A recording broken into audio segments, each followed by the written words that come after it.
Bonjour, ravi de vous retrouver sur cette célébration en ligne. Dans un instant, nous allons poursuivre notre thématique Je m'attends à toi et j'aurai le bonheur de pouvoir partager un message qui va nous donner la clé de comment vivre une année en phase avec les projets et les bénédictions que Dieu a prévues pour chacun d'entre nous. Alors restez connectés, mais juste avant, je vous laisse avec l'équipe de louanges pour un temps d'adoration à notre Dieu. Bienvenue à tous, bienvenue à l'église Momentum. On est là les amis pour louer un Dieu vivant, vous le croyez ce matin? Ok, on va taper des mains ensemble et proclamer juste sa gloire sur nos vies. C'est parti. Nous chantons ta victoire, oh, oh, ton triomphe à la croix, oh, oh, nous proclamons ta gloire, oh, oh, Jésus. Trésor du ciel, tu t'es dépouillé, laissant ta gloire et l'éternité. Par amour, tu t'es donné. Source de vie et de sainteté, tes mains ont touché l'humanité. Ton amour s'est révélé. Hey! Tu as payé notre liberté, donné ta vie pour l'humanité, ouvert la voie de l'éternité, où tu es roi. Et nous chantons ta victoire, oh, oh, ton triomphe à la croix, oh, oh, nous proclamons ta gloire, oh, oh, Jésus.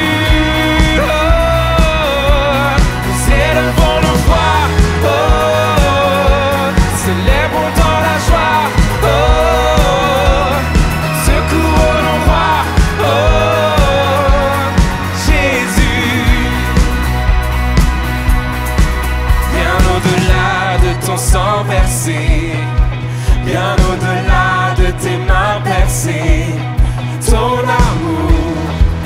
amour nous a sauvés. Est-ce que vous le croyez ce matin? Oh! Bien au-delà de la croix portée, face à la mort et notre péché, ton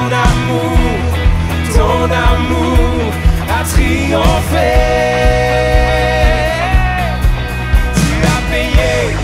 Liberté, donner ta vie pour l'humanité, ouvert la voie de l'éternité, où tu es roi.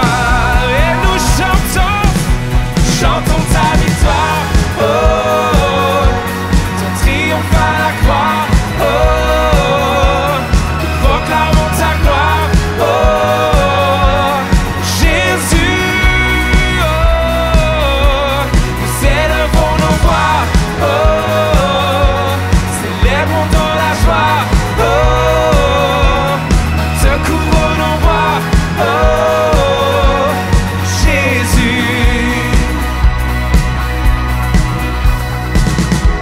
T'a humilié, toi tu relevais, on t'a maltraité, toi tu guérissais, on t'a dépouillé, toi tu rachetais.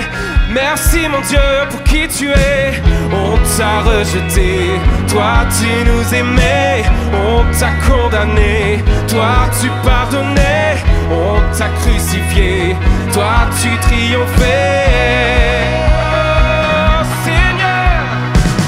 On t'a rejeté, toi tu nous aimais, on t'a condamné, toi tu pardonnais, on t'a crucifié, toi tu triomphais.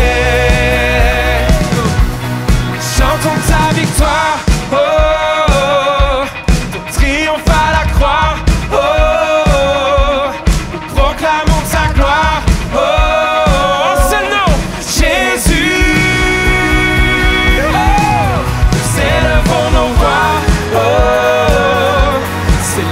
Dans la joie, oh, oh, te couronnons roi, oh, oh,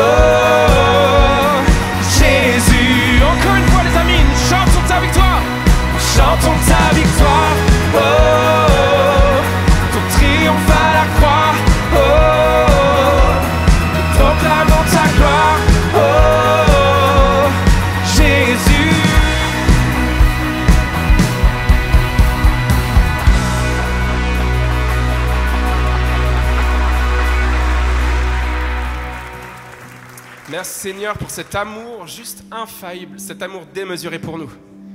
On a un Dieu d'amour, les amis. Un Dieu qui nous aime profondément, profondément, sans aucune retenue. J'aimerais juste qu'on prenne ce nouveau chant qui est sur l'album de Momentum qui sort là. Cet amour est infaillible. C'est un amour inébranlable. C'est un amour acharné qui vient te chercher là où tu es ce matin. Qui n'attend pas que toi tu viennes vers lui, mais il vient vers toi. Et il n'est pas conditionnel. Prends-le pour toi. Chantons ensemble les amis, on apprend ça ensemble. Ton infaillible amour est inébranlable, inébranlable. Ton amour acharné a gagné mon âme, gagné mon âme. Ton infaillible amour est inébranlable, inébranlable. Ton amour acharné a gagné mon âme, a gagné mon âme. Seigneur Dieu, merci mon Dieu.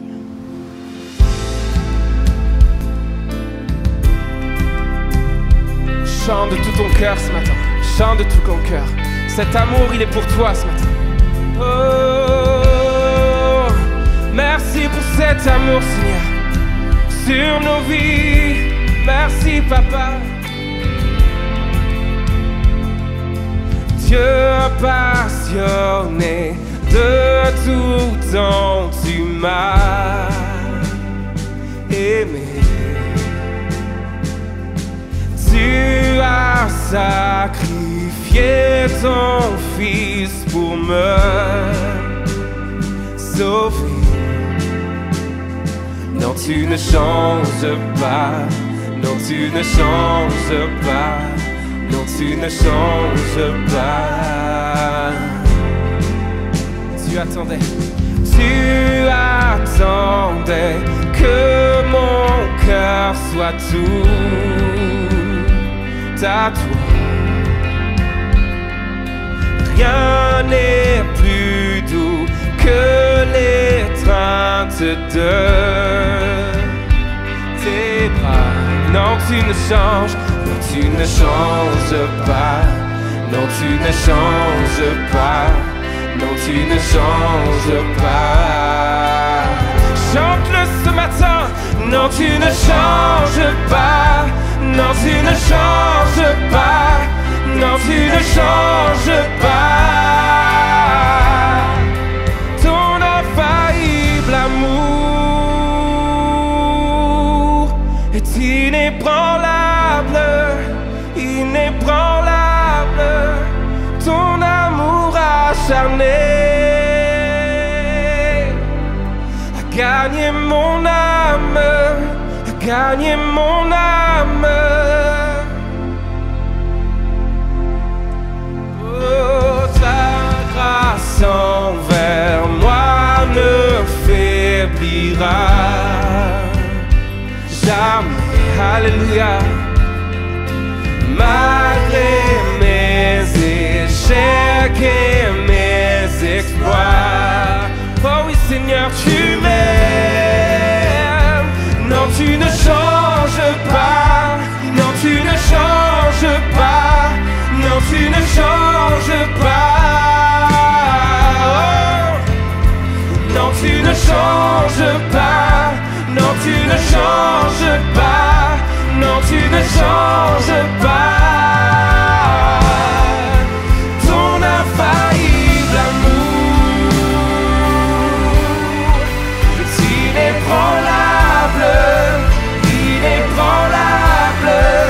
Ton amour acharné a gagné mon âme, gagné mon âme.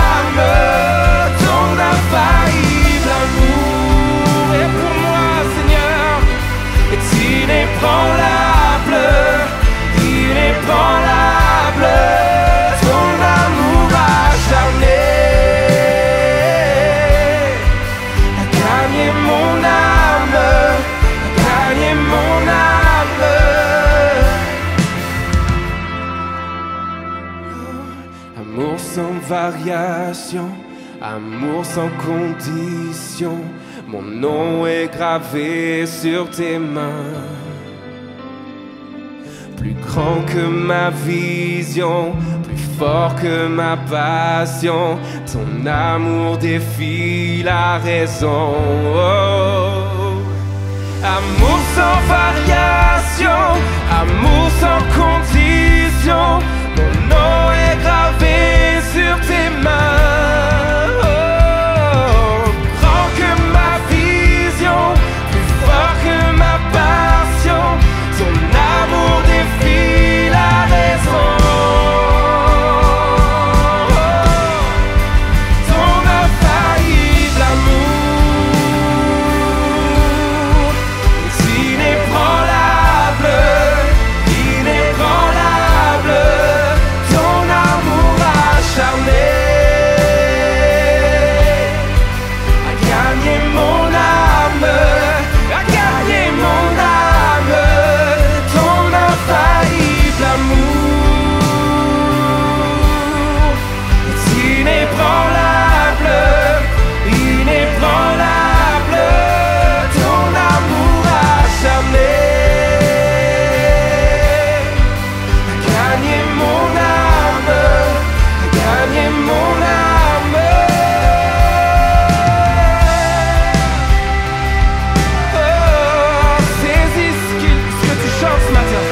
Saisis ce que tu chantes ce matin. Son amour est inébranlable sur ta vie. Merci mon Dieu. Laissez-moi vous entendre les amis. Ton amour infaillible. Ton amour infaillible est inébranlable, inébranlable. Ton amour acharné a gagné mon âme, gagné mon âme. Alléluia. Pendant qu'on est dans ce moment, est-ce qu'on peut juste garder nos yeux fermés et tendre nos mains vers le Seigneur? Alors qu'on se rappelle l'amour infaillible de notre Dieu, alors qu'on déclare qu'il ne change pas hier, aujourd'hui, éternellement, il reste toujours le même. Et alors qu'on se rappelle de cet amour inconditionnel, Dieu prouve son amour envers nous, en ce que lorsque nous étions encore des pécheurs, Christ est mort pour nous. Et j'aimerais dire à quelqu'un ce matin, Dieu t'aime. Et ça ne dépend pas de ta condition, ça ne dépend pas de ta compréhension, ça ne dépend pas de tes diplômes. Dieu t'aime, tel que tu es, là où tu es. Et alors qu'on est dans ces moments, on aimerait vraiment, ce week-end particulièrement au niveau de l'église, pouvoir prier pour les personnes qui sont en souffrance. C'est peut-être la personne qui est juste à côté de toi, c'est peut-être toi tout simplement au milieu de cette foule. C'est peut-être toi devant ton écran ce matin, aujourd'hui. Mais vous n'êtes pas sans savoir ce qui s'est passé, le drame qui s'est produit il y a quelques jours de cela en arrière au Maroc avec le tremblement de terre et tous les drames que ça a pu susciter, la détresse que ça a pu susciter. Peut-être vous avez des amis ou de la famille qui se trouvent là-bas. L'équipe Quartier Libre qui reprend les sorties dans les quartiers va aussi aller à la rencontre des familles qui ont de la famille, qui ont des amis qui sont là-bas. Et notre Dieu qui ne change pas, son amour qui ne change pas, c'est toujours le Père des orphelins et c'est le Dieu de la veuve et des orphelins. Alors nous allons prier notre Dieu pour toutes ces personnes qui sont là-bas. Et nous allons montrer l'amour du Père pour ces personnes-là en prière, en parole. Mais pas seulement. La Bible nous invite à ne pas aimer en parole seulement, mais en action et avec vérité. Alors dans un instant tout à l'heure, pendant qu'il y aura le passage pour les dîmes et les offrandes, nous prendrons aussi une offrande pour le Maroc avec le ministère du pasteur Saïd Oudjibou et toute l'œuvre et le ministère qu'il développe auprès du monde musulman Agapé Mosaïque. On va soutenir cette œuvre qui va soutenir des familles qui se trouvent au Maroc en détresse. Mais pendant un instant, j'aimerais qu'alors qu'on est dans ce temps de louange et d'adoration, alors qu'on se souvient de l'amour infaillible de notre Dieu à notre égard, qu'on puisse prier pour l'amour infaillible de notre Dieu à l'égard de ces personnes qui sont en souffrance. Partout dans ce lieu, est-ce qu'on peut tendre nos mains? Est-ce qu'on peut commencer à élever la voix? Est-ce qu'on peut commencer à prier, s'il vous plaît, partout, sans qu'une voix domine au-dessus d'une autre, mais que simplement tous on puisse élever la voix. Seigneur notre Dieu, nous nous présentons devant toi. C'est le roi Josaphat qui disait: nous sommes devant une multitude nombreuse. Et ce matin, nous sommes devant une multitude nombreuse de besoins, d'incompréhension, de détresse et de désespoir. Mais nos yeux sont sur toi, Seigneur. Nous savons que tu es un Dieu qui ne change pas. Hier, aujourd'hui, éternellement, tu restes le même. Alors nous prions pour ces familles, nous prions pour ces foyers, nous prions pour cette population, nous prions pour ceux qui sont ici aussi et qui vivent ça à des centaines et des milliers de kilomètres. Je prie pour ta grâce. Nous prions pour ta restauration, nous prions pour ta consolation, nous prions qu'à travers ces moments, tu viennes visiter ce peuple, que tu viennes visiter ces vies et que tu te fasses connaître comme celui qui est l'espoir. Seigneur, oui, ton nom est toujours capable de sauver, ton nom est toujours capable de restaurer, ton nom est toujours capable de relever l'âme affligée. Tu restaures les cœurs brisés. C'est pas juste un chant ce matin, c'est notre déclaration, c'est notre prière, c'est là où nous plaçons toute notre foi, Seigneur. Ton amour est infaillible, il est inébranlable. Quand bien même mon père, ma mère m'abandonneraient, toi, Éternel, tu n'abandonnerais pas tes enfants. Alors nous prions afin que tu viennes visiter ce pays, que tu viennes visiter ces familles. Dans le nom de Jésus, ton amour est infaillible, Seigneur. Alléluia, continuons de prier, continuons d'élever la voix et continuons de louer notre Dieu. Ton infaillible amour, on y va ensemble. Ton infaillible amour est inébranlable, inébranlable. Ton amour à jamais gagné mon âme. Avec ton infaillible amour, ton infaillible amour est inébranlable, inébranlable. Ton amour à jamais gagné mon âme, gagné mon âme.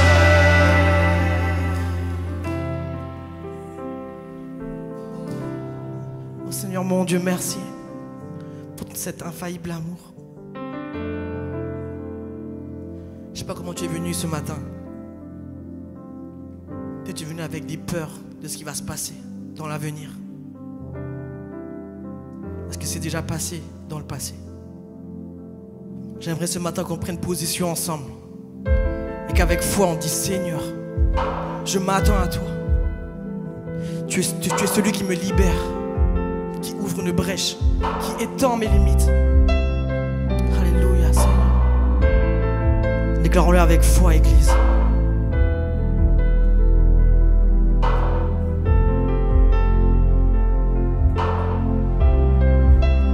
Quand l'avenir, et quand l'avenir me paraît sombre, Dieu,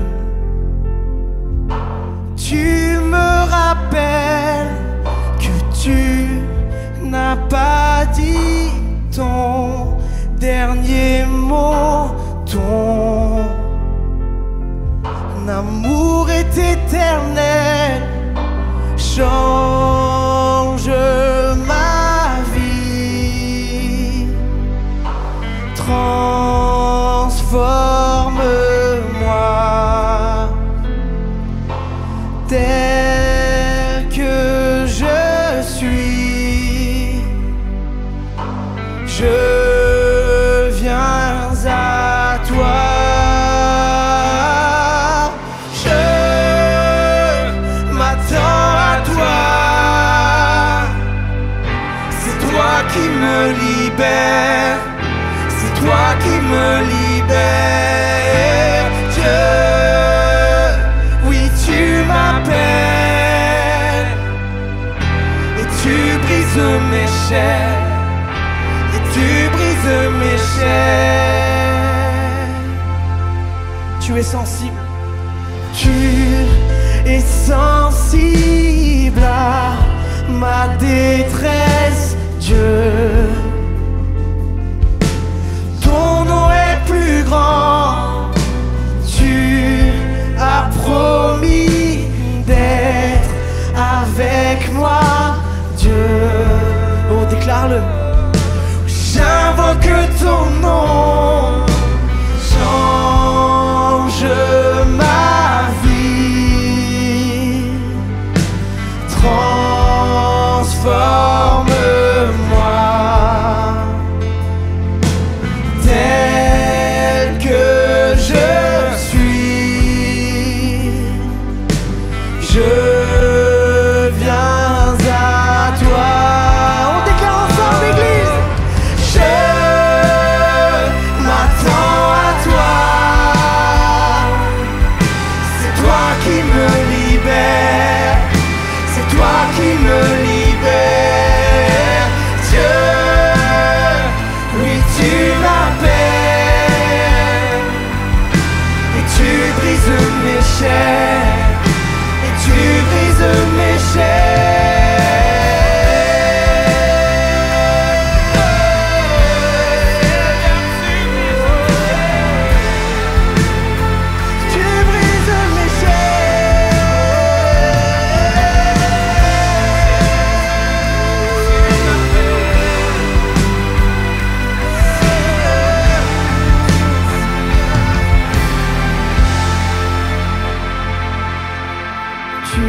avec moi et tu me béniras.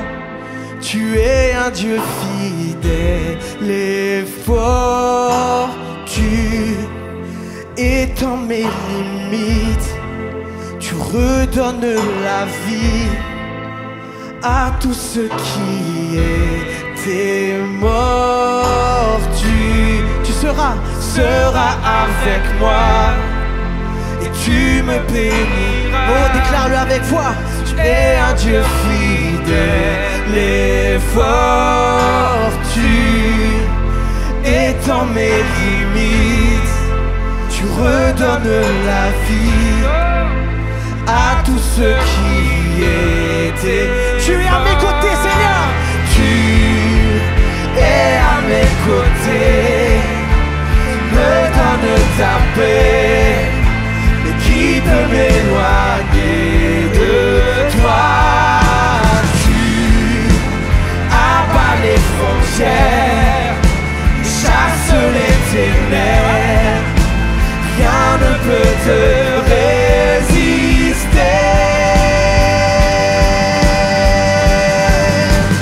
Je m'attends à toi.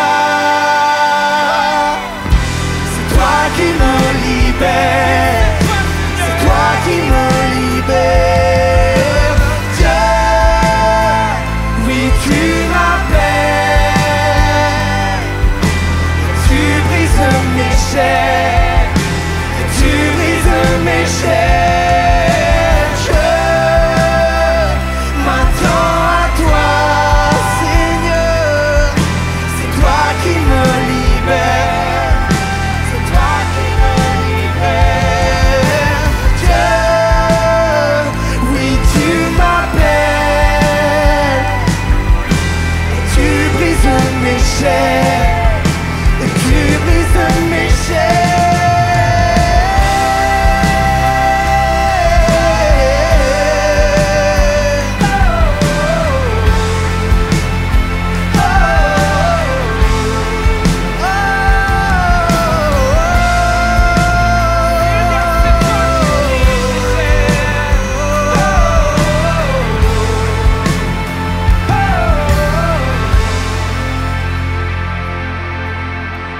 On le reprend ensemble, je m'attends à toi. Je m'attends à toi. Oh, déclare-le. C'est toi qui me libères. C'est toi qui me libères. Dieu, oui tu m'appelles. Tu brises mes chaînes. Alléluia. Partout dans ce lieu, Seigneur, merci parce que c'est toi qui libères, c'est toi qui affranchis, c'est toi qui restaure, c'est toi qui délivre.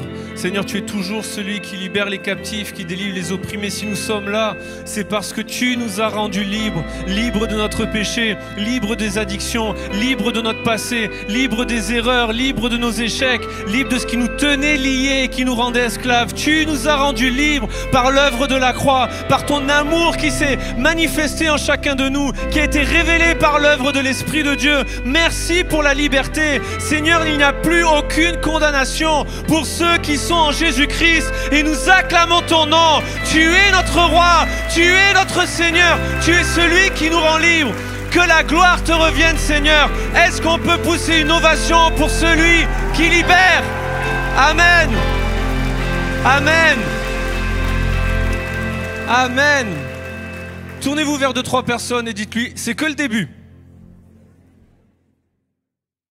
Je suis particulièrement dans la joie de pouvoir poursuivre cette thématique et de pouvoir prêcher sur ce week-end où il y a la sortie de l'album Sanctuaire. C'est quand même pas rien, je sais pas si on le réalise véritablement. Pour moi qui suis un enfant de cette église, j'ai grandi dans cette église et d'avoir fait des rêves lorsqu'on était jeune. On s'imaginait, comme on voyait dans certaines églises ou certains artistes, on s'imaginait pouvoir faire les mêmes choses, déjà juste chanter les mêmes chants, vivre la même chose qu'on pouvait voir derrière un écran et se dire On est quand même en train de vivre ce moment. C'est pas rien, c'est quelque chose moi qui me remplit de joie et je crois qu'il faut qu'on puisse le réaliser parce que c'est pas commun. Et si on peut vraiment, pas comme d'habitude, mais vraiment, il y a beaucoup de personnes qui travaillent derrière ça. Je vais pas tous les citer, mais là on a vu juste ceux qui sont sur l'estrade, mais il y a beaucoup de gens derrière les derrière la technique, derrière l'artistique, derrière les tables de son, derrière les enregistrements, le mixage. Il y a beaucoup, la com et tout ça. Il y a beaucoup de personnes. Si on peut les applaudir bien fort pour les remercier, s'il vous plaît.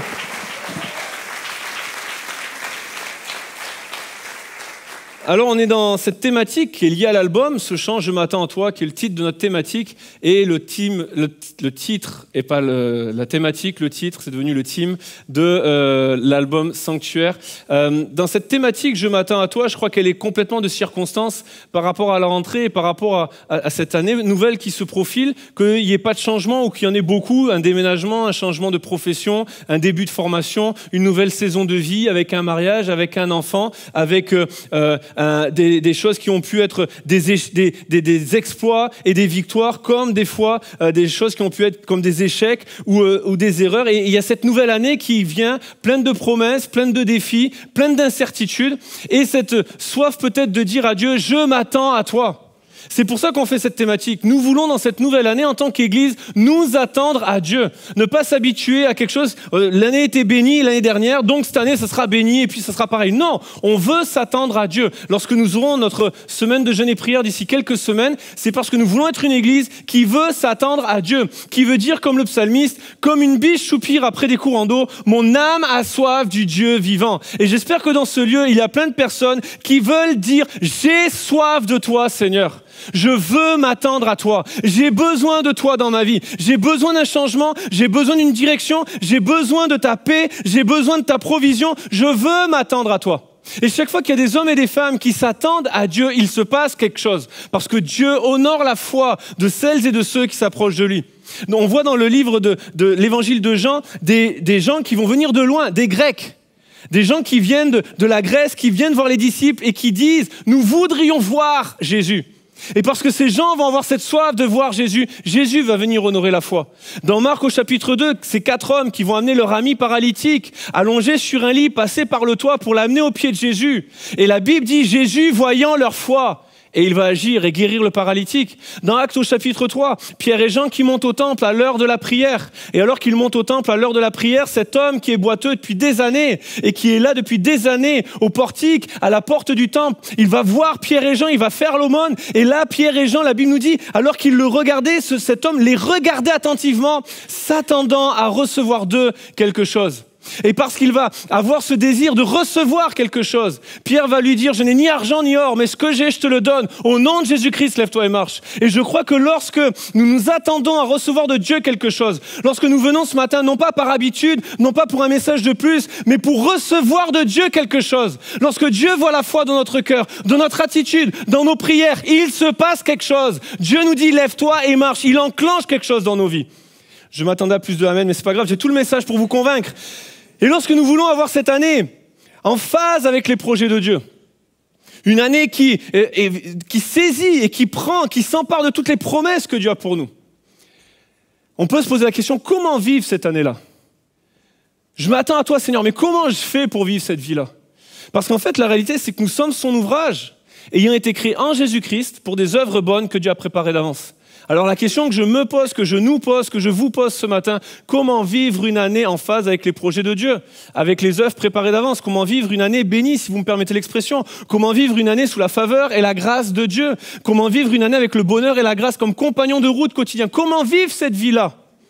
Eh bien, c'est simple. Dieu nous donne la clé. Jésus nous donne la clé à travers son exemple. Comment vivre une année en phase avec Jésus en faisant ce qu'il fait et en découvrant ou en redécouvrant ce matin la bénédiction du lieu secret. C'est le titre de mon message. Il y a une bénédiction à découvrir l'importance du lieu secret, de cette intimité avec Jésus. Pourquoi je parle de cela? Parce qu'en fait, on est dans le titre de l'album, là, vous le savez, c'est Sanctuaire, et le mot sanctuaire, on le trouve dans la parole de Dieu beaucoup dans l'Ancien Testament, très peu dans le Nouveau. Et lorsqu'on le trouve dans le Nouveau Testament, c'est juste l'Épître aux Hébreux pour faire référence justement à l'Ancienne Alliance. Mais cette pensée du sanctuaire qu'on trouve dans l'Ancien Testament est très liée à tout ce qui prenait place dans le temple, le service, les offrandes, les sacrifices, la consécration qui était liée à cela. C'était aussi beaucoup lié aux personnes qui étaient consacrées au service du temple. C'était beaucoup en relation avec la présence de Dieu. Vous savez, dans cette tente d'assignation, dans le temple également, il y avait plusieurs parties et il y avait notamment ce lieu très saint. Dans le temple, cette partie où il y avait un voile entre le lieu saint et le lieu très saint. Et qu'une fois par an, le souverain sacrificateur avait le droit de passer au-delà du voile pour rentrer dans la présence sainte de notre Dieu. Et c'était juste un homme, une fois par an. Il fallait être dans la bonne tribu, celle de Lévi. Et puis il fallait être dans la bonne génération. Il fallait être la bonne personne choisie pour cette année-là. Et j'ai une bonne nouvelle pour nous.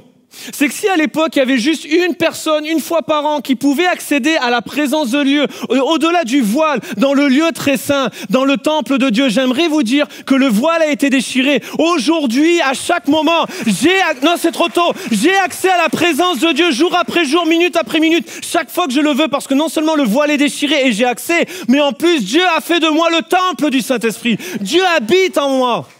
Alors je le crois. Il y a cet appel à réaliser la bénédiction du lieu secret.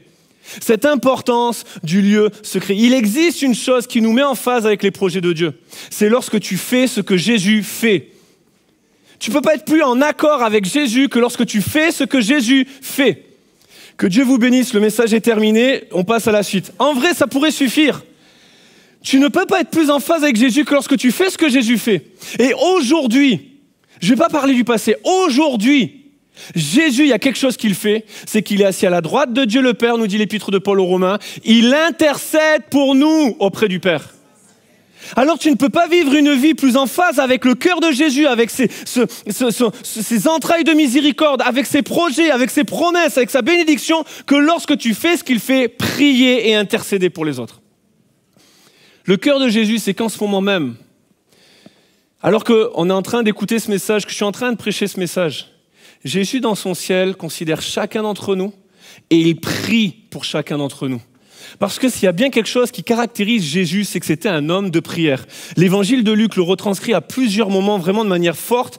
Et Luc 5, Jésus se retirait dans les déserts et il priait. Luc 11, Jésus priait un jour en un certain lieu. Luc 6, il passa toute la nuit à prier Dieu. Luc 3, pendant que Jésus priait, le ciel s'ouvrit. J'aimerais dire à quelqu'un, lorsque Jésus était sur la terre, lorsqu'il priait, le ciel s'ouvrait sur sa vie. J'aimerais te dire qu'aujourd'hui, Jésus est dans le ciel, il prie toujours, mais pour que le ciel s'ouvre sur ta vie. Et on le voit avec les actes des apôtres. Première chose qu'ils ont fait lorsque Jésus est monté au ciel. Ils sont partis à Jérusalem, ils se sont rassemblés dans la chambre haute. Et là, qu'est-ce qu'ils ont fait? Ils ont prié. Et qu'est-ce qui s'est passé? Le ciel s'est ouvert et l'Esprit de Dieu est descendu sur eux. Parce que lorsqu'on est une église qui prie, qui intercède, le ciel s'ouvre sur notre vie. Lorsque je suis un papa qui prie, qui intercède, je suis une vie, un homme sur laquelle l'Esprit de Dieu peut descendre et le ciel s'ouvre sur ma vie. Un couple, un foyer. Un département, un service. Il y a cet appel à vivre la bénédiction du lieu secret. Les apôtres, au début de cette ère nouvelle pour eux, ce pèlerinage sur la terre sans Jésus physiquement à leur côté, vont vivre cette dimension d'un ciel ouvert sur leur vie. L'Esprit de Dieu va descendre parce qu'ils se sont rassemblés et qu'ils ont prié. Maintenant, il y a cet appel à réaliser pour chacun d'entre nous que nous sommes appelés à développer un esprit de prière. Pas juste à prier, pas à avoir des semaines de jeûne et prière, pas à avoir des événements, même si toutes ces choses sont importantes et nous conduisent à développer un esprit de prière. Mais avant toute chose, à développer un esprit de prière pour vivre une année en phase avec les projets de Jésus pour vous, avec les projets de Jésus pour chacun de nous. Nous sommes appelés à comprendre que nous ne devons pas prier seulement, mais développer un esprit de prière. Jésus l'a enseigné, véhiculé par son exemple, et les apôtres aussi. Regardez, Romains 12, persévérer dans la prière. Parce que oui, petite parenthèse, s'il y a un appel à persévérer, c'est que ça ne va pas être toujours facile. Éphésiens 6, faites en tout temps par l'Esprit toutes sortes de prières et de supplications. Philippiens 4, en toutes choses, faites connaître vos besoins à Dieu par des prières. 1 Thessaloniciens 5, priez sans cesse. Lisez les actes des apôtres, vous verrez des hommes et des femmes, une église qui priait. Quand Pierre était en prison, l'église priait. Lorsque Pierre et Jean étaient persécutés, l'église priait. Lorsque Étienne était lapidé, il priait. C'était des hommes et des femmes de prière qui développaient un esprit de prière. Pourquoi? Parce que la prière, c'est quelque chose de puissant. Dis à ton voisin, la prière, c'est une bombe. La prière, c'est quelque chose de puissant, mais il ne s'agit pas de prier seulement. Regardez ce que Jésus dit dans Matthieu au chapitre 6. Il dit, en priant, ne multipliez pas les vaines paroles, comme les païens, qui s'imaginent qu'à force de paroles, ils seront exaucés.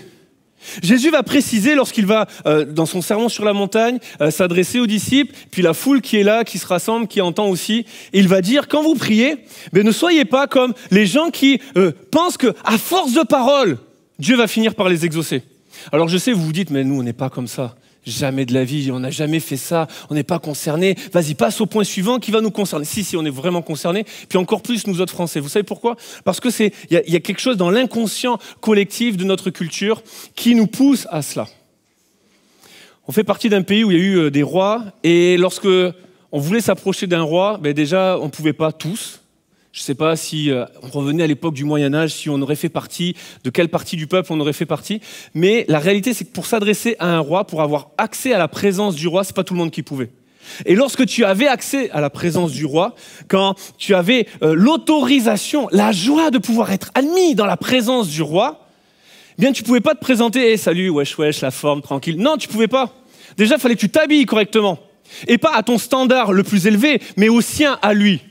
Et donc, il fallait que tu prennes beaucoup d'apparence, que tu fasses tout un tas de choses. Et puis, il fallait que tu répètes. Il fallait que tu répètes parce que c'était pas le pied droit ou le pied gauche, il fallait pas se tromper. Puis, il fallait bien plier et attention, le bon angle. Et puis après, il fallait bien démarrer. Je sais pas si vous avez vu des films comme La Folie des Grandeurs. Vous savez, les courbettes comme ça, clac, clac, clac, clac. Fallait pas se tromper parce que ça pouvait être vécu comme une offense. Fallait tout un tas de préparation. Et aujourd'hui, plus personne ne se dit bonjour comme ça. Je n'ai jamais vu personne sur les parvis venir me saluer. Oh, grand pasteur! Non. Et qu'aucun ne le fasse ce midi, s'il vous plaît. Mais la réalité, c'est que dans notre inconscient, ça fait partie de notre culture. Ça s'est transformé aujourd'hui dans nos lettres de motivation et nos CV. Vous savez, quand vous cherchez du boulot et que tu commences à écrire des phrases que tu ne dis jamais de ta vie. Monsieur le directeur, je viens par la présente. J'ai toujours l'impression qu'il manque un mot. Et puis surtout à la fin, veuillez agréer, monsieur le directeur, l'expression de mes salutations distinguées. Mais qui va à la boulangerie à côté et dire veuillez agréer, madame la boulangère, l'expression de mes salutations distinguées? Personne ne fait ça, même pour 3 chocolatines. Personne ne fait ça. Oui, précision pour le reste de la France, on est bien dans le sud-ouest et on mange des chocolatines. Mais je reviens sur mon message. Personne ne fait ça. Et pourtant... Si vous commencez à applaudir quand je dis le mot chocolatine, ça va être compliqué. Et je suis capable de le caser de temps en temps, méfiez-vous. Donc, c'est dans notre inconscient. Et en fait, on fait pareil avec Dieu. On met des tonnes et des tonnes. Seigneur, notre Dieu. Et puis on met tous les superlatifs qu'on peut imaginer. Tous les versets qu'on connaît, même ceux qu'on ne connaît pas. On les met tous. Et en fait, Jésus nous dit, arrêtez. Ne croyez pas qu'à force de paroles, vous serez exaucés. Version Matthieu 2023, ça sert à rien. Et on connaît tous ces personnes-là si on ne l'a pas été. Même des fois, ça va plus loin qu'on multiplie les versets. C'est que même des fois, tu changes de voix. Tu es là autour d'un repas et puis on va demander au pasteur Mathieu de prier pour bénir le repas. Seigneur notre Dieu! On a même la voix qui tremble, comme ça, un petit lever de talonnette. Et tu dis, mais il était cool, et d'un seul coup, il s'excite. Pourquoi? Et même des fois, tu te dis, mais tu changes ta voix, tu prends des... Oh, oh, oh, oh. Et à la fin même, elle a le nombre de réponses. Parce que, bizarrement, tu penses que dans une autre langue, ça aura plus de puissance. Moi, j'ai longtemps cru que Jésus parlait anglais, parce que je trouvais qu'il y avait plus d'onction. Mais en vrai, ça sert à rien. Arrête de croire que parce que tu vas mettre des effets, Dieu aura pitié de toi, de ton jeu d'acteur et qu'il va t'exaucer. Jésus te dit, ça sert à rien. Ne croyez pas que parce que tu vas en mettre des caisses, parce que tu vas multiplier des vaines paroles, tu vas être exaucé. Ça sert à rien. Petite parenthèse, les étudiants savent que je tiens à ce qu'on ne me fasse pas dire ce que je n'ai pas dit. Et je n'ai pas dit, ce matin, que dire des versets dans nos prières, ça sert à rien. C'est pas ça que j'ai dit. Mais croire que parce que tu les dis, tu vas être exaucé.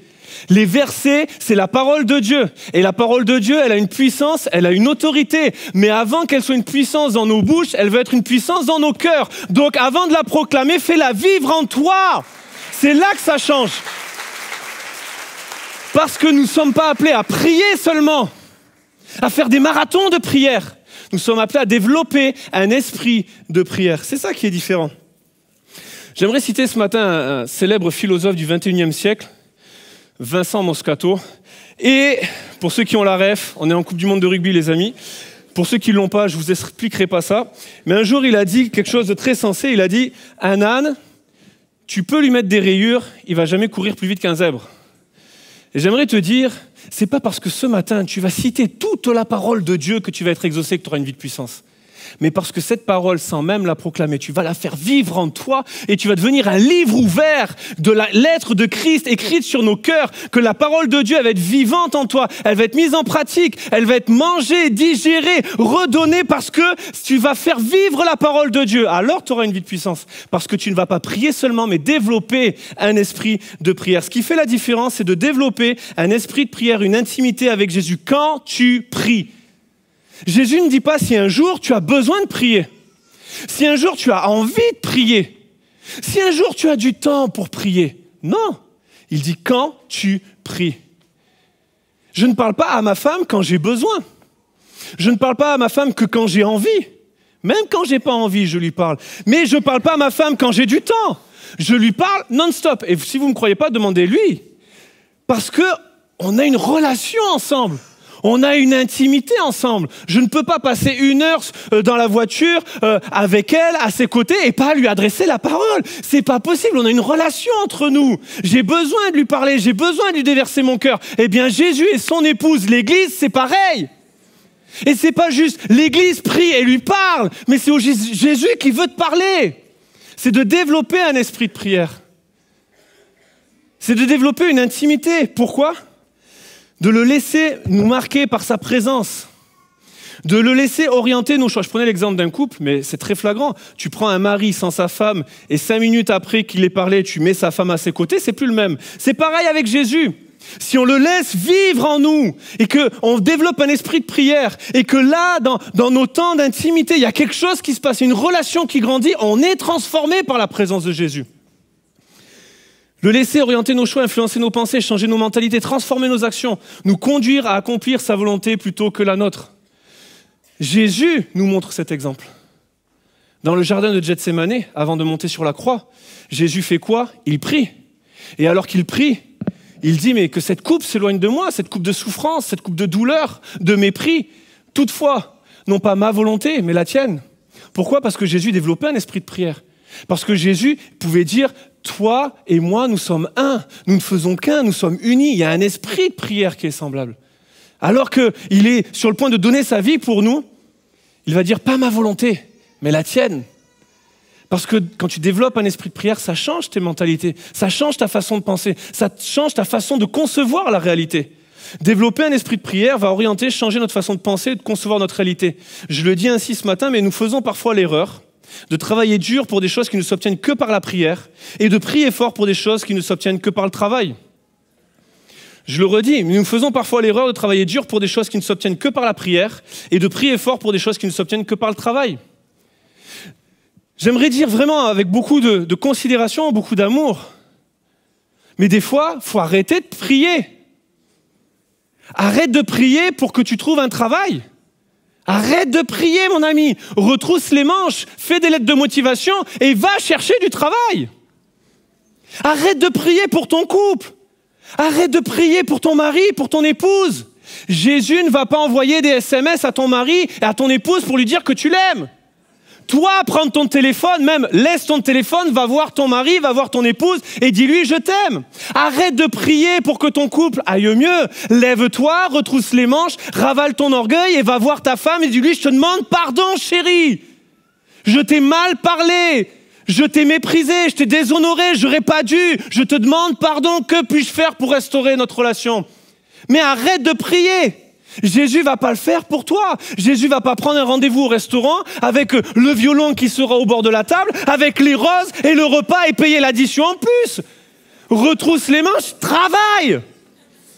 Parents, arrêtez de prier pour vos enfants et de ne faire que ça. Bien sûr, priez, vous ne me faites pas dire ce que je n'ai pas dit, mais à un moment donné, lève-toi, va parler à tes enfants, va passer du temps avec eux, dis à tes enfants qu'ils sont importants, dis à tes enfants que tu les aimes, dis à tes enfants que tu es fier d'eux, que tu es fier de ce qu'ils font, que même quand ils échouent, c'est pas grave, on se relève, on retrousse les manches et on travaille. Mais arrête de prier pour des choses qui s'obtiennent par le travail.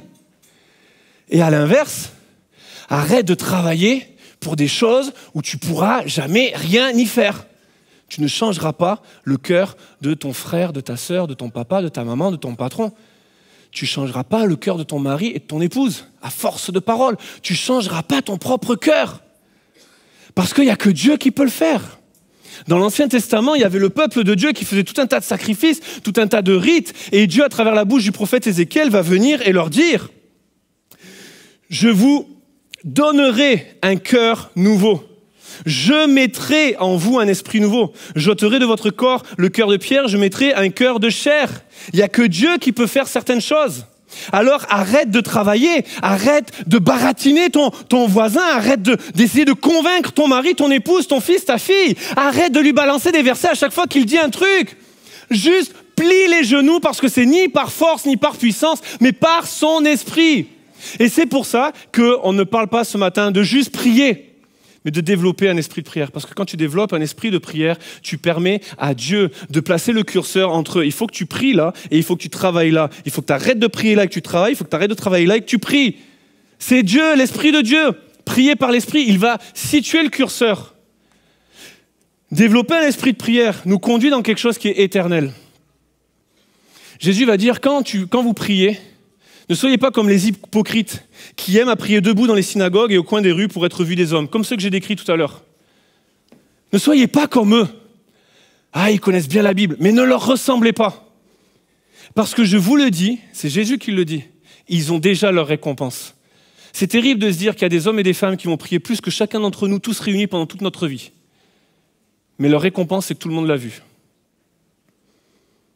Ce serait terrible. La récompense de celui qui prie, juste qui donne des prières, c'est qu'on l'a vu.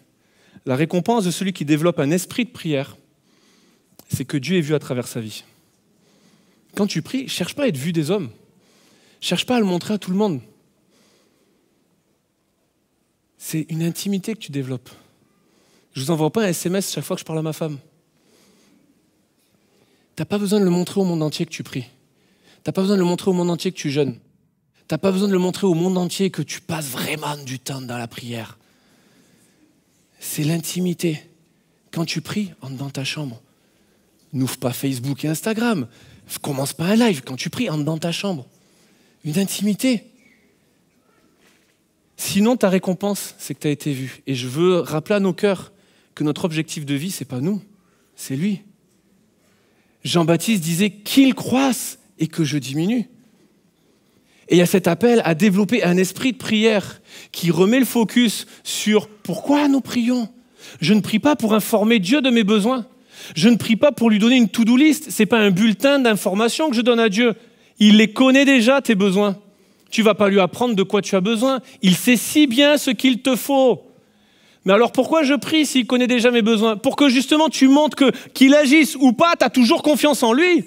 Que tu proclames toujours qu'il agisse ou pas, qu'il est fidèle à ses promesses. Et qu'en fait ta relation avec lui ne dépend pas. Et le fait que tu l'écoutes et que tu lui parles ne dépend pas de ce qu'il fait pour toi, mais de qui il est tout simplement. C'est pour ça que tu pries. Pour développer une intimité avec Jésus. Pour chercher à mieux le connaître, à mieux le servir, indépendamment de ce qu'il fait pour toi. La prière, c'est ça. Alors maintenant, comment développer un esprit de prière?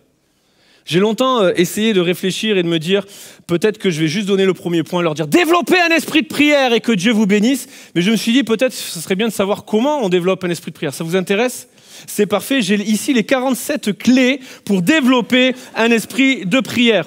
Alors, je ne sais pas s'il y en a 47, mais on va en parler de une ce matin. C'est Éphésiens 5 qui nous dit, soyez continuellement remplis du Saint-Esprit. Et voilà la clé. Entretenez-vous par des psaumes, par des hymnes, par des cantiques spirituels, par l'album sanctuaire, chantant, ça c'est dans ma version, chantant et célébrant de tout votre cœur les louanges du Seigneur. Rendez continuellement grâce à Dieu le Père pour toutes choses au nom de notre Seigneur Jésus-Christ. La clé pour développer un esprit de prière, c'est de nourrir notre esprit par la louange, de l'entretenir par la réalité de notre Dieu plutôt que par notre réalité. C'est toujours pas moi qui le dis, c'est Jésus. Matthieu 6, voici comment vous devez prier. Jésus ne dit pas voici ce que vous devez prier, mais comment vous devez prier. Notre Père qui es aux cieux. Encore une fois, tu ne cherches pas à impressionner quelqu'un là. Tu parles à ton Père. Tu n'as pas besoin d'en faire des caisses. Tu n'as pas besoin d'en faire des tonnes. Tu n'as pas besoin de mettre plein de courbettes. Viens tel que tu es, c'est ton Père. De toute façon, il te connaît sans le costume et sans le masque. Perds pas de temps avec ça. Viens tel que tu es. Notre Père. Moïse, Abraham, David, Josué, Joseph n'ont pas appelé Dieu leur Père. Nous avons cette grâce et vous savez pourquoi ? Parce que Jésus est venu, qu'il a donné sa vie. Nous étions des étrangers, des gens du dehors. Mais Dieu a fait de nous des gens de sa maison. Nous avons été lavés, sanctifiés par l'œuvre de la croix, régénérés. Il y a cette nouvelle naissance par l'Esprit de Dieu. Et aujourd'hui, c'est plus Mathieu Perrault, c'est le Fils de Dieu. Nous sommes fils et filles du Dieu très haut, héritiers et co-héritiers avec Christ. Alors juste pour ça, je ne fais pas des tonnes. Il connaît tout de mon passé, tout de mon présent, tout de mon avenir. Je n'ai pas besoin de mettre des masques, il me connaît même mieux que moi, je me connais. Il est mon Père. Notre Père qui est aux cieux. Tu as besoin de te souvenir que quel qu'ait été ton Père ou n'ait pas été ton Père sur la terre, Dieu n'est pas limité par notre compréhension ou notre connaissance d'un Père sur terre. Il y a un Père qui est au ciel. Et au ciel, il n'y a pas de limite. Il n'y a pas de limite à son amour, il n'y a pas de limite à sa capacité, il n'y a pas de limite à sa grâce, il n'y a pas de limite à ses bontés, il n'y a pas de limite à son pardon, il n'y a pas de limite à son écoute, il n'y a pas de limite aux promesses et aux bénédictions, aux bontés qu'il peut déverser sur nous. Il n'y a pas de limite, il est au ciel. Il n'est pas limité par notre réalité terrestre. Et alors que je viens et que notre Père qui est aux cieux, je ne l'informe pas de mes besoins, je veux nourrir mon esprit de la réalité du ciel. Et qu'est-ce qui se passe quand je nourris mon esprit de la réalité du ciel ? C'est que je me souviens qu'au ciel, tout est possible. Si je ne viens pas à lui en lui disant « Seigneur, voilà tous mes besoins », tu vas lui dire, c'est biblique, fais connaître tes besoins à Dieu. Mais comment tu dois prier notre Père qui est au ciel ? Et au ciel, tu te souviens de quoi ? Que tout est possible. Tu te souviens que Jésus, il était mort, mais il est ressuscité. Tu te souviens qu'il a été méprisé, mais qu'il a été glorifié. Tu te souviens que toi, tu as des limites, tu as des montagnes, tu as des géants, tu as des forteresses, tu as des impossibilités, tu as des besoins, et que là-haut, au ciel, il n'y a plus de maladie, il n'y a plus de besoins, il n'y a plus de forteresses, il n'y a plus de géants, il y a juste Dieu qui est au-dessus de tout, qui est plus grand que tes problèmes, plus grand que tes maladies, plus grand que tes soucis, plus grand que tes inquiétudes, plus grand que tes problèmes relationnels, plus grand que ce qui peut te terroriser, te faire peur. Dieu est plus grand que tout, il est au ciel. Alors je nourris mon esprit de cette réalité-là. Et alors que je le fais, c'est la louange qui me pousse à ça. Parce que la louange détourne le focus de mes besoins pour les tourner vers mon Dieu qui est au ciel, vers mon Père qui est au ciel. Et c'est là où nous avons besoin de comprendre quelque chose, mes amis. C'est que la musique, c'est pas que de la musique. Des fois, il n'y a que l'Église qui ne comprend pas ça. Mais je vous assure, la musique, c'est pas que de la musique. Et comme vous n'avez pas l'air convaincu, laissez-moi 2 minutes de plus pour vous en convaincre. Normalement, vous connaissez tous l'histoire de Titanic et normalement, vous êtes très nombreux à avoir déjà vu le film Titanic, n'est-ce pas ? Confessez-vous, ça vous fera du bien ce matin. Vous avez tous vu le... Et vous vous souvenez tous de cette fameuse scène dans Titanic. Lorsque Jack Dawson est accroché à la porte, glacé par le froid de l'océan, que la Rose Dawson est allongée sur la porte.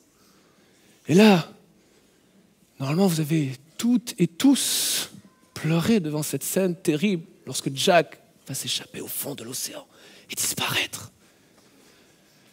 Imaginez cette scène avec le petit bonhomme en mousse. Normalement, c'est plus pareil.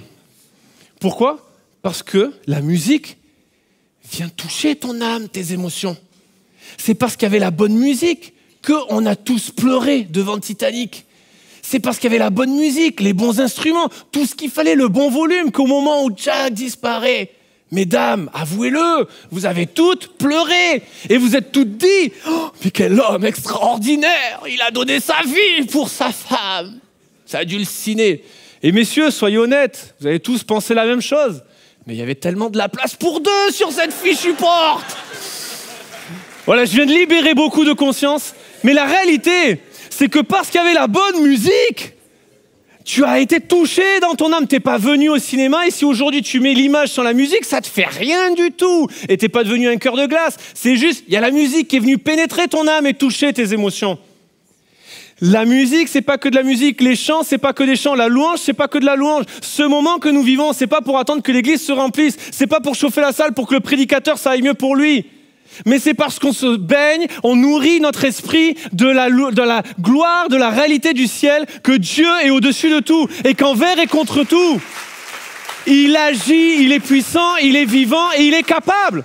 Même pour moi, il est capable, même maintenant, il est capable encore, il est capable même dans cette situation désespérée, parce que Dieu est au ciel, qu'il est mon Père. Et quand bien même mon père, ma mère m'abandonneraient, dit l'Éternel, moi je ne t'abandonnerai jamais. Il est le Dieu des veuves et le Père des orphelins. Il est ce Dieu-là. Et tu as besoin de te souvenir de la réalité du ciel. D'où l'importance de lire la parole de Dieu. Parce que la parole de Dieu n'est pas un livre de récitation, mais elle te rappelle la réalité du ciel, de qui est notre Dieu. Et que celui qui fait les promesses, il est fidèle. Alors on a besoin ce matin de nous souvenir de l'importance de bâtir un sanctuaire, de bâtir un lieu secret, d'avoir comme ce jardin secret, ce lieu secret dans nos vies. On va juste développer notre intimité avec Jésus. Jésus dit, quand tu pries, entre dans ta chambre et ferme la porte. En fait, souvent, on demande à Dieu d'ouvrir des portes dans nos vies. Mais j'aimerais vous dire que tout commence en fermant notre porte. Dieu ouvre le ciel sur des hommes et des femmes qui ferment la porte. Ne laisse pas entrer n'importe quoi dans ta relation avec Jésus. Ne permets pas à n'importe quoi, n'importe qui de s'immiscer dans ta relation avec Jésus. Quand tu pries, quand tu développes un esprit de prière, entre dans ta chambre et ferme la porte. Ferme la porte pour que ce soit une intimité avec Jésus. Parce que la récompense, c'est pas que tu sois vu, mais c'est que Dieu soit vu au travers de ta vie. Ferme la porte aux distractions. Ferme la porte aux mensonges de l'ennemi qui te fait croire que c'est pas possible. Ferme la porte et découvre un Dieu qui est ton Père, qui est au ciel et que tout est possible en lui. Ferme la porte aux mensonges du passé. Ferme la porte aux échecs. Ferme la porte aux distractions, aux mauvaises relations, aux addictions. Ferme la porte à tout ça et nourris cette intimité avec Jésus. Parce que quand tu pries, entre dans ta chambre, ferme la porte et là, quand la porte est fermée, le ciel s'ouvre. Ton Père est là dans le lieu secret. Ton Père te voit et il te le rendra. Ça se passe entre toi et lui. Ce matin, je ne vais pas faire un appel à venir sur le devant pour que tout le monde voit qui va bâtir un sanctuaire. C'est entre toi et Dieu. Je ne saurai pas ce qui va se passer dans ton cœur. Je ne saurai pas ce qui va se passer dans tes pensées. Et ce n'est pas ça qui est important. Parce que le but, c'est que Dieu soit vu dans ta vie. Le but, c'est que tu bâtisses un sanctuaire. Alors, il y a un appel pour chacun d'entre nous à fermer la porte, à laisser notre esprit être imprégné de la réalité du ciel, de qui est Dieu, de ce qu'il est capable de faire, et non pas de ce que les circonstances voudraient nous faire croire. Quand tu fermes la porte, tu ne vois plus dehors.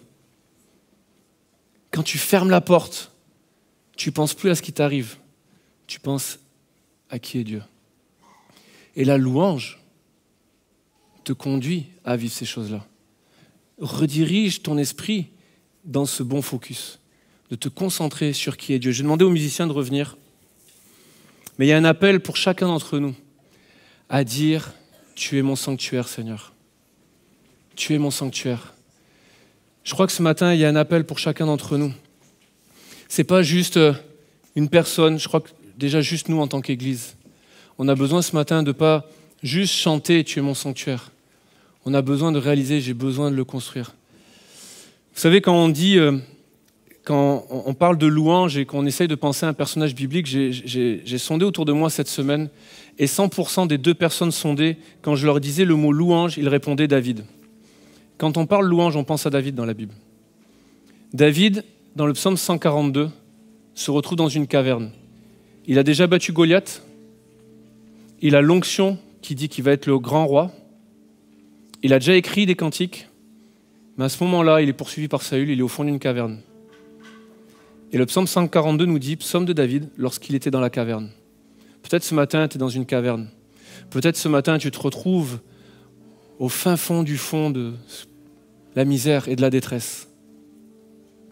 J'aimerais te dire que même dans cet endroit-là, il est possible de se nourrir de la réalité du ciel. David, dans le psaume 142, va dire « Éternel, c'est vers toi, c'est à toi que je crie. » Au fond de sa caverne, il dit « Je m'attends à toi des siècles avant nous. J'ai besoin de toi. Mes yeux se tournent vers toi. Je crie à toi nuit et jour. J'ai pas tout ce que je voudrais. J'ai pas tout ce qui est promis. Je crie à toi, je m'attends à toi, Seigneur. » Et là, il va déclarer « Tu es mon refuge. Tu es mon partage. Tu es mon sanctuaire. » Et aujourd'hui, si nous sommes là, c'est parce que tous sommes au bénéfice de ce que Jésus a fait pour nous. Dans cette caverne, des estropiés, des malades, des délaissés vont venir à David. Il va les recueillir et ils vont devenir les vaillants hommes de David. Il y a une caverne qui n'était pas une grotte, c'était une croix. Jésus est mort sur cette croix. Sur la croix, il a pu dire à Dieu, « Je m'attends à toi, je remets mon esprit entre tes mains, je ne peux plus rien faire. » Juste avant de rendre l'esprit. Il va dire, « Je m'en remets à toi. » Et parce que dans cette caverne, Jésus est mort. Parce que sur cette croix, Jésus est mort. Nous tous, les estropiés, les brisés par la vie, les délaissés, les laissés pour compte, Dieu a inauguré une nouvelle route au travers de son corps meurtri. Hébreux 10 nous dit qu'il a inauguré une route nouvelle dans le sanctuaire de Dieu. Et si aujourd'hui tu peux dire, « Tu es mon sanctuaire, Seigneur », c'est parce qu'on a accès au sanctuaire de Dieu, à la présence toute puissante de Dieu, à cette réalité du ciel parce qu'il fait de nous le temple de son esprit. Alors je le crois, ça nous concerne chacun d'entre nous, homme ou femme, jeune ou moins jeune, église entière. Est-ce qu'on peut se lever s'il vous plaît, partout dans ce lieu? Alors qu'on va se lever, j'aimerais qu'on puisse fermer les yeux un instant et qu'on puisse se souvenir de ce que Jésus a fait pour nous, qu'on puisse imprégner notre esprit, notre pensée de la réalité du ciel. Et que ce chant soit une déclaration que nous faisons monter à lui. Dis à ton âme, il est ton sanctuaire. Dis, Seigneur, tu es mon sanctuaire. Déclare-le ce matin à travers ce chant. Mais que ce soit notre chant, que ce soit notre déclaration. Seigneur mon Dieu, agis et pas en les rangs maintenant. Nous te déclarons que tu es notre sanctuaire, Seigneur. Quelles que soient les vallées que nous pouvons traverser, quelles que soient les situations que nous pouvons traverser, quelles que soient les cavernes dans lesquelles nous pouvons nous trouver, tu es notre tout, tu es notre partage, tu es notre refuge, tu es notre asile protecteur, tu es le rocher sur lequel nous pouvons nous tenir. Tu es notre sanctuaire, Seigneur. C'est plus qu'un chant ce matin. C'est ce que nous voulons bâtir en tant qu'Église, en tant qu'homme, en tant que femme, en tant que couple, en tant que foyer, en tant que famille spirituelle. Tu es notre sanctuaire. Déclarons-le ensemble. Divin berger, je connais ta voix.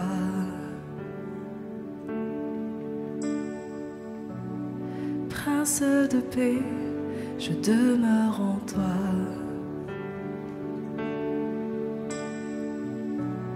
Souffle de vie qui attise ma foi. Tu me conduis dans toutes tes voies. Tu es Dieu de lumière, tu es mon univers, tu es mon rocher sur la terre, mon sanctuaire.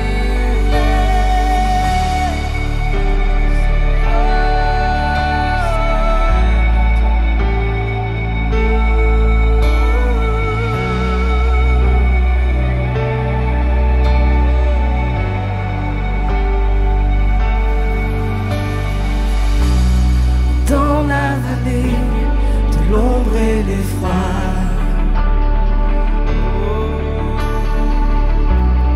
face au danger, tu guides mes pas.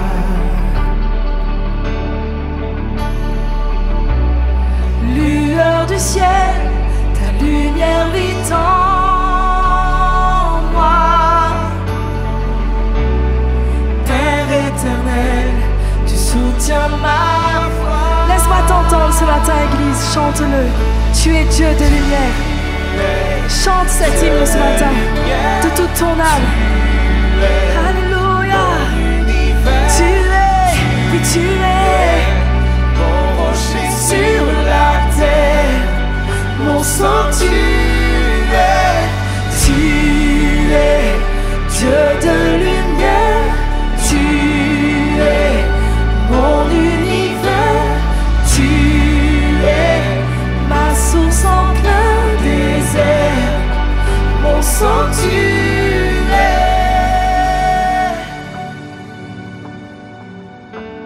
Ce lieu est rempli de ta gloire, est rempli de ta gloire.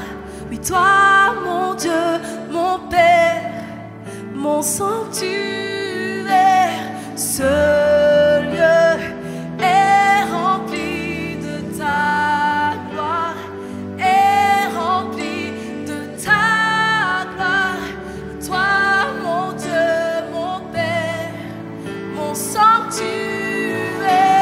Ce lieu est rempli de ta gloire. Et rechante l'Église. Ce lieu est rempli de la gloire de Dieu ce matin. Mon sanctuaire, chante l'Église. Ce lieu est rempli de ta gloire, est rempli de ta gloire. Toi, mon Dieu, mon Père, laisse-moi t'entendre, Église. Ce lieu est rempli de ta gloire, est rempli de ta gloire. Oh, toi, mon Dieu, mon Père, mon sanctuaire. Ce lieu est rempli de ta gloire, est rempli de ta gloire. Toi, mon Dieu, mon Père, mon sanctuaire.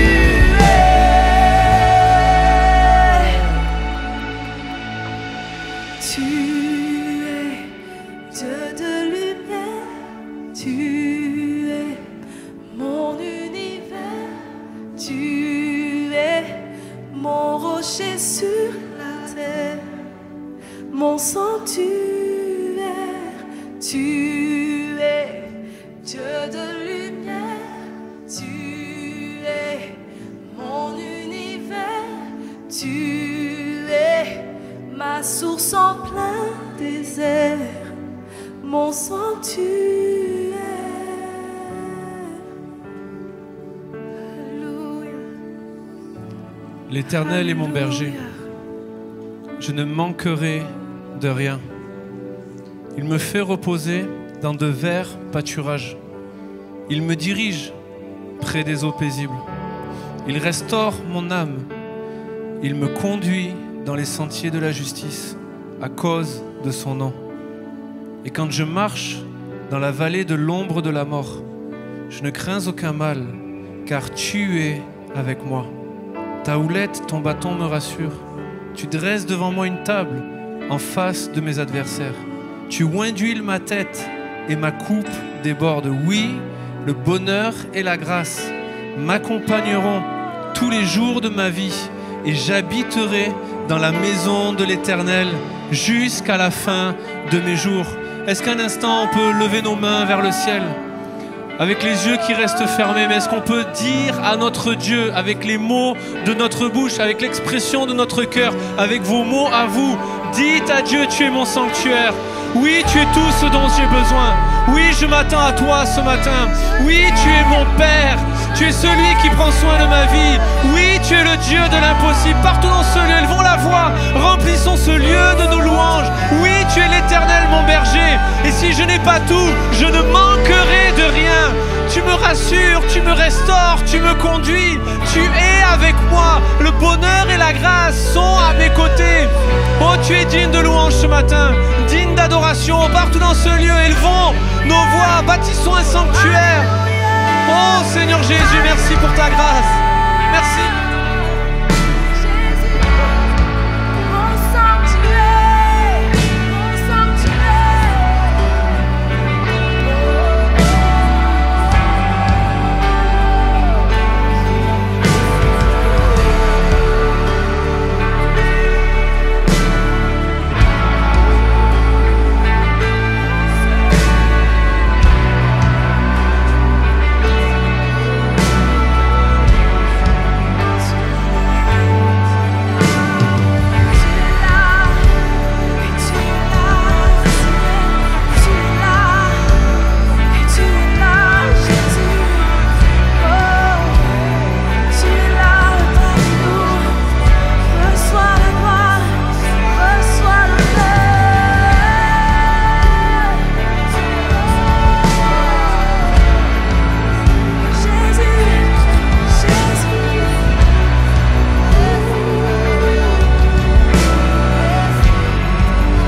Seigneur, merci pour ta présence ce matin. Merci pour l'Esprit de Dieu qui agit au milieu de nous. Merci pour ta gloire qui rayonne dans chacune de nos vies.